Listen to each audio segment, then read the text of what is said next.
There's no such thing as a superhero Christian. We can receive all the gifts as we were meant to, but rarely do we see the commitment to prayer and fasting and the relationship with the Lord. Okay, well, I'm sorry, but I'm going to disagree with you. You're not the first person I've run into that says, oh, we can have all the gifts. Well, that's just scripturally not true. There's no such thing as a superhero Christian who has all the powers. Like Superman compared to all the other superheroes is way overpowered. And that's why he's quite often a Messiah figure. He's like a Jesus type figure because he's way overpowered compared to all the others. He always turns the tide, so to speak. Same thing with Jesus. He has all the gifts because the gifts come from God.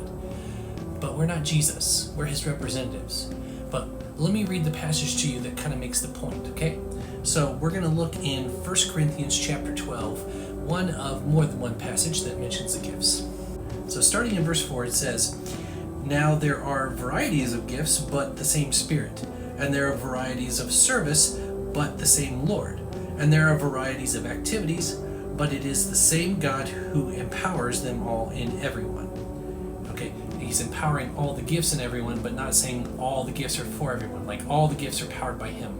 Everyone who has a gift, all those gifts are powered by him. That's what it's saying. Okay, let's keep reading.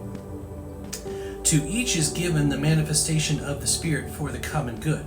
For to one is given through the Spirit the utterance of wisdom, to another the utterance of knowledge according to the same Spirit, to another faith by the same Spirit, to another gifts of healing by one Spirit, to another the working of miracles, to another prophecy, to another the ability to distinguish between spirits, to another various kinds of tongues, to another the interpretation of tongues.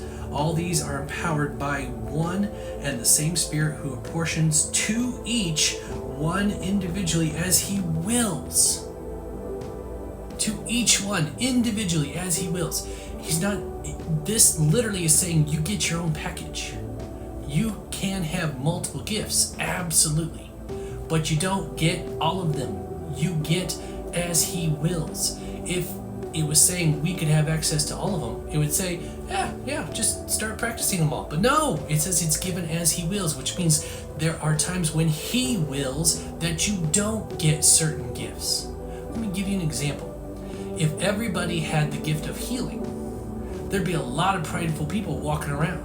They'd be camped out in front of the ER at hospitals and trying to heal people before they even get to a doctor. And while that sounds great, the problem is it would feed people's pride. Like, hey, I'm greater than a doctor, look at me. And you might think, well, what if he only gave it to the humble people? Well, okay, that's true, he could do that. But there are other gifts that could cause people to be prideful as well.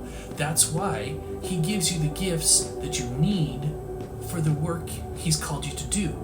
He is our equipper. He is the one who equips us for the work we're going to do. That's what the gifts are for. So understand this. You don't get all the gifts. You're not Superman Christian. It's not going to happen that way. You're putting way too much pressure on yourself. Here the problem with the original commenter is they're saying that rarely we see the prayer and fasting and personal relationship, as if you earn all these other gifts through prayer and fasting and relationship. It's a gift. You don't earn it. You can't say, oh, look how holy I am. I'm doing all this. Give me more. You can ask for more all you want. But it's a gift for the work he's called you to do. It's not powers that you earn like in a video game. So please, I've seen this before. I've been under pastors who really shouldn't have been pastors. A pastor, but he believed that he had all the gifts, yet I constantly caught him faking just so he could say it. So please, don't get into the prideful mode of, I'm going to be super Christian and have all the gifts. The Bible just, quite frankly, doesn't really support that.